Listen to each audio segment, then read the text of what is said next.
აი როგორ უნდა მოემზადოთ ზიარებისთვის. მე ზოგადად ვიტყვი და მე თქვენ თუ კიდე რამე შეკითხვები გექნებათ, მე შეიძლება რაღაცები გამორჩეს. პირველ რიგში აღსარების გარეშე ზიარებაზე არ უნდა მიხვით. აი მოციქული პავლე ამბობს, ვინცო საკუთარი თავი არ გამოიკითხაო და ესე მივიდა საზიარებლათო, საკუთარი თავის დასასჯელად ეზიარებაო. ანუ შენ ცოდვა გაქვს და ცოდვა თითოეულ ჩვენთაგანს აქვს. დავუშვათ მე არ თქვი აღსარება, დიდი ხანი არ მაქვს აღსარება ნათქვამი და არც მოძღვრის ლოცვა-კურთხევა არ მაქვს და მივედი და ესე ვეზიარე. ან დავუშვათ როგორც იუდა ეზიარა.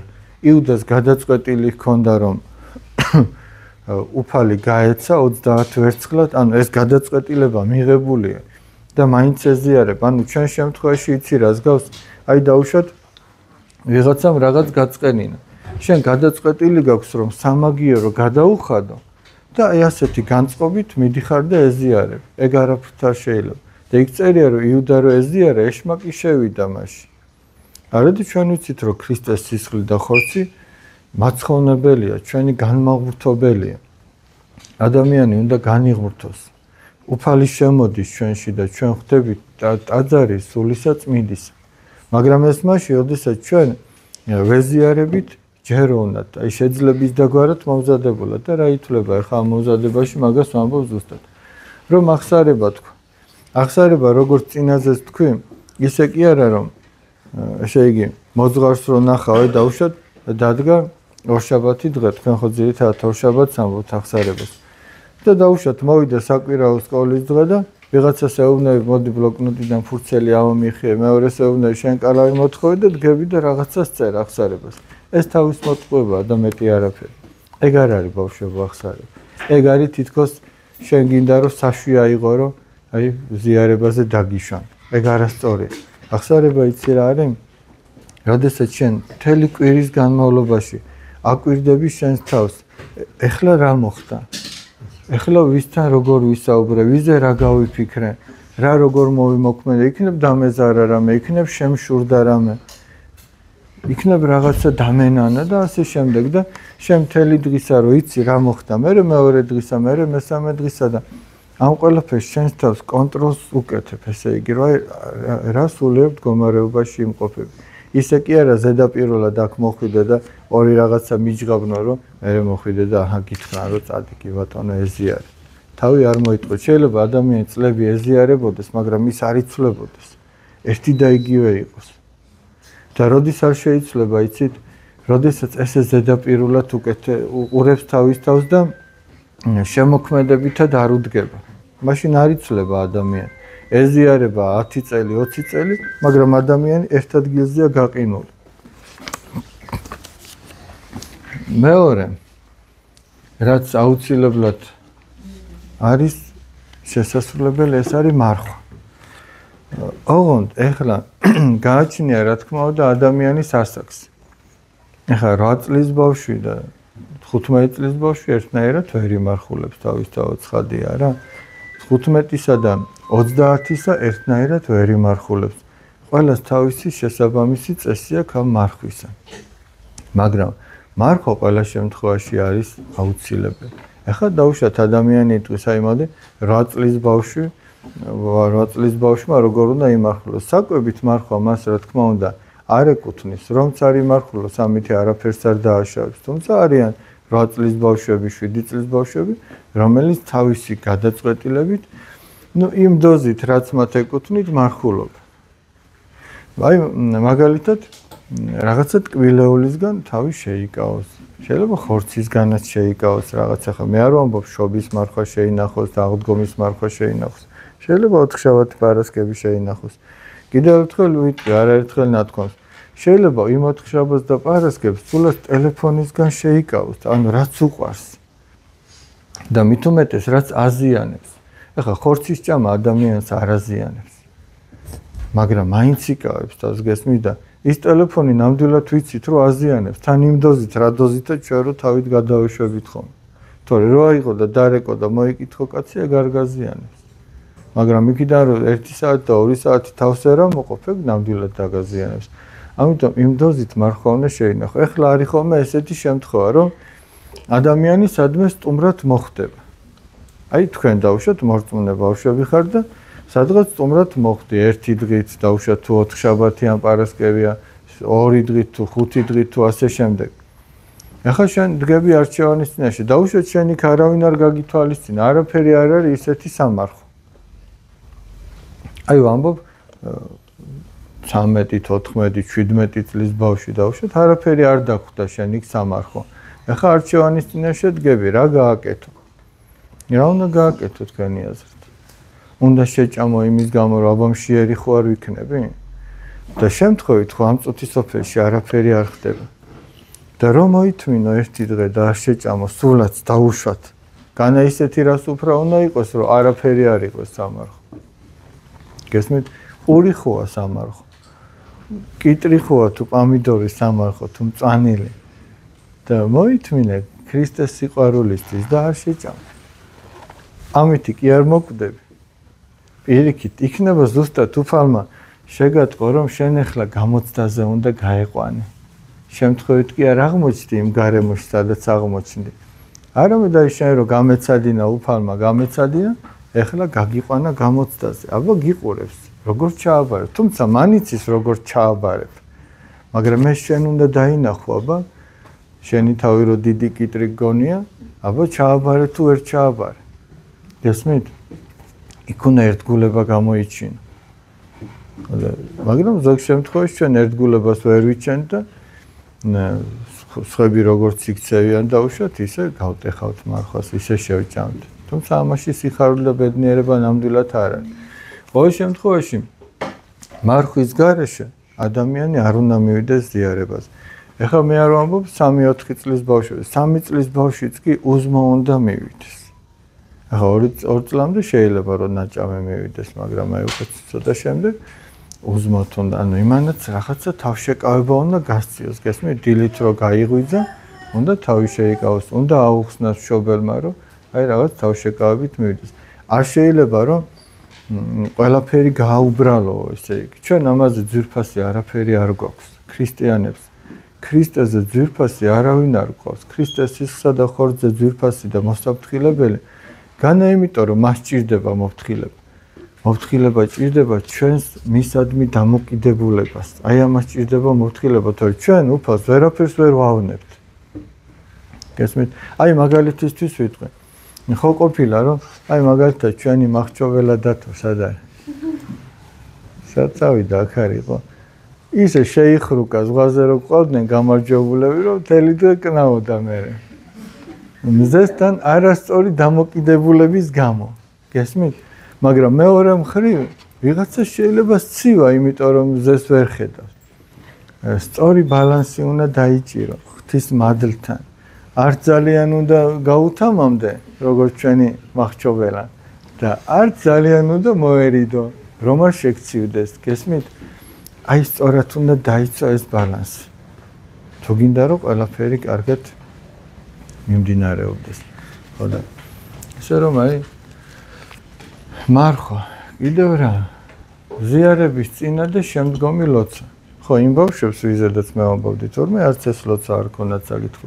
აქაც ამის შესაბამისად, ჩვენი ასაკის შესაბამისად მოძღვართან შეთანხმებით კითხულობ ამდენს თუ იმდენს ლოცას. ამის გარეშე არ შეიძლება, არც ზიარების წინა ლოცვის გარეშე და შემდგომი სამადლობელი ლოცა ჩვენთან ახლა ტაძარში ძირითადად ყველა ერთად უსმენთ ხოლმე. მე დავითნა კითხულობს და უსმენთ. ეს ლოცა რისთვის არის? ჩვენ ბავშვებში რო ბანაკი ქონდა, იქაც საუბრობდით. განაახლა ჩვენი სული, აი უცბად დავუშვათ, აი რაღაცას თამაშობ. წრეში ბურთს თამაშობ. თუ აღარ იცით რა არის წრეში ბურთი? ამ თაობამ იცით რა არის წრეში ბურთი?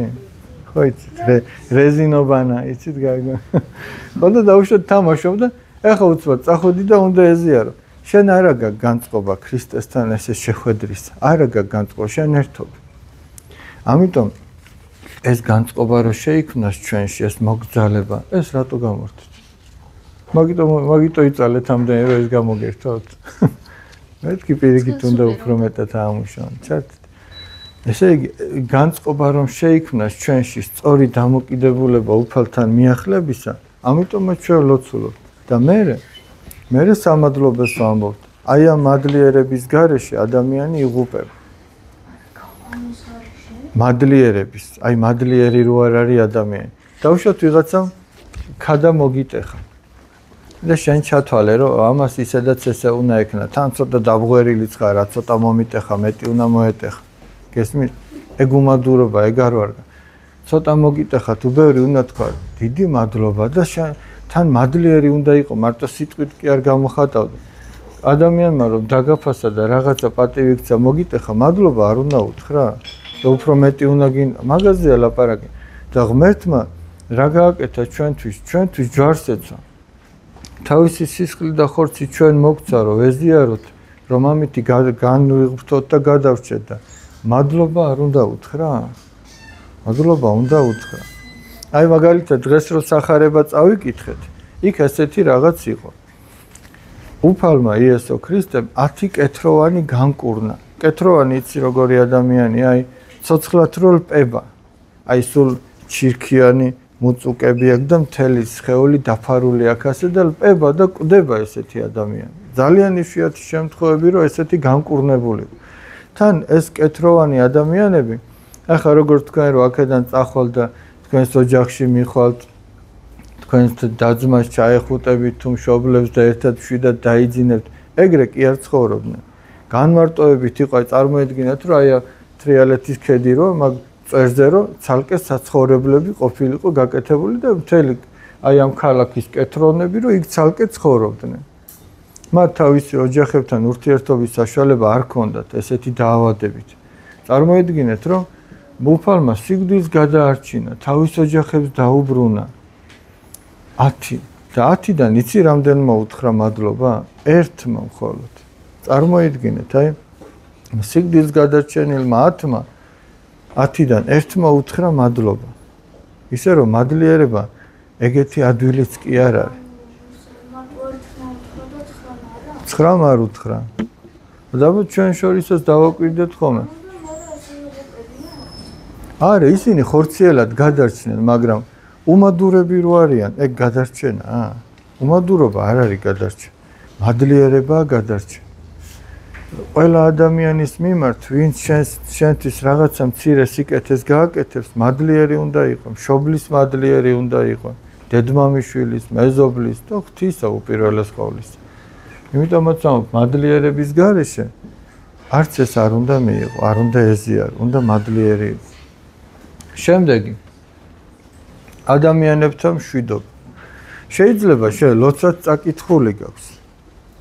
ზიარების ლოცვა, მარიამ. შეიძლება მარხვაც შეინახე. შეიძლება ახსარებაც თქვი. მაგრამ თუ ვინმესთან უთანხმოება გაქვს, აი ვინმე აწყენინე დაუშვათ გუში. და დღეს შენთან ერთად დგას წირვაზე. და შენ იცი რომ ის ნაწყენია შენზე. შეიძლება ეს ახსარებაშიც კი თქვი. მიხვედი მოძღვარს უთხარ რომ აი მე დღეს ნანუკა ვაწყენინე, გუშინ ვაწყენინე. მაგრამ მარტო ეგ არ არის საკმარისი. უნდა მიხვიდეთ ნანუკასთან და შენდობას თხოვ, მაპატია უნდა უთხრა. თუ რა თქმა უნდა ამის შესაძლებლობა არსებობს. ეხლა ზოგჯერ შეიძლება უბრალოდ ადამიანთან რაღაც მოგივიდა უსიამოვნება და ვეღარ პოულობ, აი ეცადა, მაგრამ ვერ იპოვე ეს ადამიანი. მაშინ ვერაფერს ვერ იზა, უზიარებელი არ უნდა დარჩე, მაგრამ თუ გაქვს შესაძლებლობა, ჯერ იმ ადამიანთან მშვიდობა უნდა გქონდეს. არც შენ არ უნდა იყო ვინმეზე ესე გაღიზიანებული ნაწყენი, გულში შენც უნდა პატიობდე. არც ესე მისვლა არ შეიძლება ზიარებაზე. და არც ის რომ ვინმე შენზე იყოს ნაწყენი. აი კიდე ის შემთხვევა, რაზედაც ესეც ერთ-ერთი მთავარია. დაუშვათ თქვენ რომელიმე მით უმეტეს ზაფხულის პერიოდში ზოგი სოფელში მიდიხართ, ზოგი სხვაგან მიდიხართ, ზოგი ასე, ზოგი ისე და გინდათ რომ რომელიმე ტაძარში მიხვიდეთ და ეზიაროთ. პირველ რიგში რა უნდა გააკეთოთ? იმ ტაძარში სადაც დადიხართ და მოძღვარი გყავთ, უნდა აიღოთ ლოცვა კურთხევა, ახსარებას ხო იტყვით? უნდა აიღოთ მოძღვრისგან კურთხევა, თუ შეიძლება რომ მე ამა და ამ ტაძარში წავიდე და ვეზიარო. და თქვენ რომ აქ აი ამ კითხვით მოდიხართ ხო, მე რას გეუბნებით, იცით? კი ბატონო, მე გაძლევ კურთხევას რომ ეზიარო, მაგრამ იქ ადგილობრივ სასულიერო პირს, სადაც მიდიხარ, რომელი ტაძარიც არის, უნდა მიხვიდე და კითხო, მამაო, მე შეიძლება ვეზიარო, მაქვს ჩემი მოძღვრისგან ლოცა კურთხევა. აღონ მაშინ კი არა, როცა მღვდელი ბარძიმს გამოაბრძანებს, მაშინ კი არა. ნუ წინა საღამოს ლოცას ხო დაესწრები. თუ ლოცას ვერ ესწრები რაღაცა მიზეზების გამო, წირვაზე ხო მიდიხარ, იქ სტიქაროსანია, იქ რაღაცა დააბარო უნდა რომ იქნება კითხოთ მოძღვარს რომ მე მაქვს კურთხევა და თუ შეიძლება რომ მაზიაროს. ისე კი არა რომ მე ჩემი მოძღვრის კურთხევა მაქვს და ეხა თავაწეული მიდიოდა გეგონება შენი მოძღვრის კურთხევა ქვას ხეთქავს. გესმით ამ განწყობით არ უნდა მიდიოდ. უნდა ეკითხებოდ. უნდა თავი დახარო და იკითხო. ნახეთ მღვდელი როგორ ამბობს.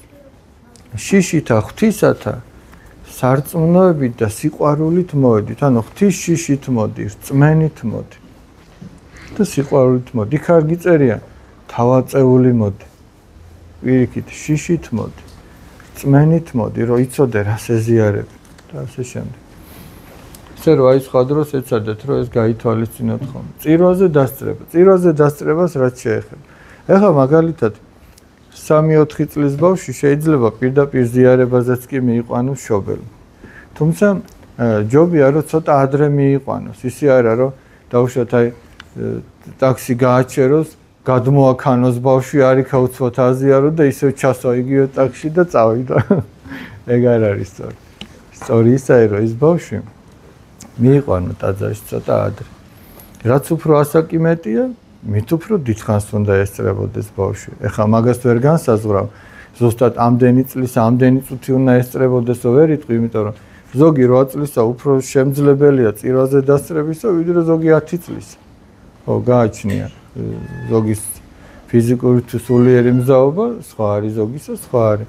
მაგრამ ყოველ შემთხვევაში ადამიანი წირვას უნდა ესწრებოდეს. ნუ გააჩნია ასაკს კიდევ ერთხელ ვამბობ, ეხლა 7 და 6 წლის ბავშვი თავიდან ბოლომდე შეიძლება ვერ დაესწროს. თუ შეუძლია, კი ბატონო. ესე რომ მე მაინც ამას დავტოვებ, თქვენ კიდევ ერთხელ თვალი რომ გადაავლოთ და გადავალთ თქვენს შეკითხვებს.